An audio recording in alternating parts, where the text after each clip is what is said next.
Hey everyone, welcome to this explainer. Today we're unpacking a truly fascinating and, honestly, kinda shocking financial paradox. We're looking at a guy whose entire brand is literally built on unimaginable wealth. We're talking about boxing's richest athlete who is suddenly finding himself tangled up in a web of some surprisingly petty legal troubles. It's a wild story of massive fortunes, bounced checks, and a very public clash of financial realities. So let's get right into it. Okay, to really grasp the sheer irony of this whole situation, we've got to start by establishing the baseline of his monumental financial empire. At the top end of the estimates out there, Floyd "Money" Mayweather has a staggering net worth that reaches up to $1.2 billion. I mean, this is a man who spent his undefeated 50-0 career calling himself the absolute smartest businessman in the sport. He famously flaunted literal stacks of cash as his personal brand. Right? So that brings us to the $1 million, or actually, scratch that, the $200,000 question making headlines right now. How exactly does a guy with $1 billion empire find himself facing felony charges in Nevada over a bad check? The dramatic irony here is just off the charts. And to untangle it all, we really need to look at how his wealth is actually put together. See, Mayweather totally revolutionized boxing payouts by acting as his own promoter. Just look at these numbers. He pulled in roughly $250 million for the Manny Pacquiao fight back in 2015. 2 years later, that massive Conor McGregor crossover bout, that brought in over $275 million for literally a single night of work. But here's the thing, he didn't just leave all that cash sitting under a mattress. In recent years, he's transitioned into a full-blown real estate mogul, reportedly pouring $402 million into a portfolio of 60 buildings right in the heart of New York City. But as you'll see, that massive empire brings us directly to our first major conflict. Which brings us to Section 1, a $200,000 bounced check. Let's shift our focus from that multi-million-dollar real estate portfolio to a very specific and honestly startling incident that unfolded in Las Vegas. Let's walk through the exact sequence of events here. On Christmas Day, 2024, Mayweather visits Gold and Beyond, a high-end resale boutique in Vegas, and buys a luxury Audemars Piguet watch. 6 days later, on New Year's Eve, he writes a $200,000 check from a Wells Fargo account to pay for it. The check bounces, insufficient funds. But notice step 4 right there, the delay. It wasn't until February of 2026, well over a year later, that the store finally filed a criminal complaint with the Clark County District Attorney. So you might be wondering, why wait a whole year to report this? Well, Mark Cook, the attorney representing the jeweler, explained it like this. He said, "My guy trusted Mayweather, and it got to the point where he wasn't getting responses and wasn't getting money for a watch that Mayweather had for well over a year. Basically, the store tried repeatedly to settle this privately behind closed doors. They gave him every chance to make good on the payment before they finally felt ignored and had to turn to the authorities." And guys, these aren't just minor citations or a slap on the wrist. We are talking about severe felony charges under Nevada law.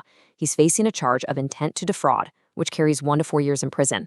But even heavier than that is the theft charge for property valued over $100,000. That one carries a remarkably heavy maximum sentence of up to 20 years behind bars. Now, while maximum sentences are pretty rare, the legal stakes here are undeniably huge. Let's move on to Section 2, mounting debts and lawsuits. Because when we zoom out a bit, we see that this whole Audemars Piguet watch thing, it's not an isolated event. It's actually just one thread in a much wider web of financial disputes spanning across multiple states. When you look at his liabilities, it reveals this sheer volume and bizarre range of alleged debts. You've got a massive $7.2 million tax lien from the IRS. You've got multi-million-dollar disputes with jewelers in Miami and New York, over $330,000 in unpaid rent. And then, at the very bottom, a surprisingly petty $22,500 lien from a gated community homeowners association. I mean, it's just a staggering spectrum of liabilities for someone with his kind of wealth. Let's zoom in on that unpaid rent real quick. This involves a sprawling 4,600 square foot duplex penthouse at the Baccarat Hotel in Manhattan. The rent, a cool $100,000 a month. The landlords are claiming Mayweather missed several months of payments. But get this, the most fascinating detail comes from the landlord, Layla Sentmer. She said that when she finally got a hold of him about the debt, he was surprised. He claimed he, quote, had no idea he was that far behind. And naturally, when a billionaire's financial woes go public, you know pop culture is going to react. Rapper 50 Cent, who already has this long, super complicated history with Mayweather, immediately jumped on social media to mock the whole situation. He posted this quote taking a direct jab at Mayweather's business acumen, basically telling him to lace up his gloves again to pay the bills. Which takes us to Section 3, Mayweather strikes back. Now, if you know anything about Floyd Mayweather, you know he doesn't just sit on the ropes and take hits. He is actively going on the offensive with his own massive legal claims. Look at this chart. When we compare what he allegedly owes against his active lawsuits, a totally different picture emerges. Yes, he owes the IRS $7.2 million, but look at what he's seeking in court. He's suing former business associates for $175 million, and he's suing Showtime for a mind-boggling $340 million. The amounts he is actively trying to claw back absolutely dwarf the debts he's currently facing. So what's the deal with suing Showtime and its former executive Steven Espinoza? Well, Mayweather's lawsuit claims there was a long-running and elaborate scheme of financial fraud involving hidden accounts and a total lack of transparency that deprived him of at least $340 million from his career pay-per-view events. Showtime, for their part, entirely denies the allegations, completely writing them off as being without merit. And that leads us to our final section, the ultimate paradox. So we've got lawsuits flying in every direction. Unpaid HOA fees on one side, $300 million lawsuits on the other. How do these two drastically different financial realities even coexist? Well, it's absolutely crucial to understand the difference between cash flow and net worth. This is literally the financial logic behind the entire paradox. Net worth includes illiquid assets, like a $402 million portfolio of 60 buildings in New York City. But you can't exactly hand an apartment building to a jeweler to pay for a watch, right? Cash flow is the actual liquid cash sitting ready in a checking account. You can be a billionaire on paper, for sure, but if your money is all tied up in real estate and investments, a $200,000 check can absolutely still bounce. And that leaves Mayweather living in two totally separate realities right now. On one hand, he's keeping up his lavish lifestyle, holding on to his passport and traveling to Athens, Greece for a highly lucrative exhibition bout against kickboxer Mike Zambides. On the other hand, he has a looming September court hearing in Nevada where he has to stand in front of a judge and answer to severe felony theft charges.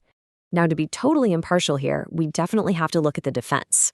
Mayweather's attorney, Adrian Lobo, has firmly stated that there was absolutely no intent to defraud. They're arguing that Mayweather had a long-standing business relationship with this jeweler, that this is purely a contractual dispute, and that the whole thing belongs in civil court, not criminal court. They say they're looking forward to being completely vindicated. Which brings us to the final provocative thought I want to leave you with today. This whole thing is a huge lesson in financial literacy, just as much as it is a wild celebrity saga. I mean, does a billion-dollar net worth even matter if the liquid cash isn't sitting in the bank when you go to write the check? It really leaves us all to ponder the true, hidden complexities of the money lifestyle. Thanks so much for joining me on this explainer. Keep learning, and I'll catch you next time.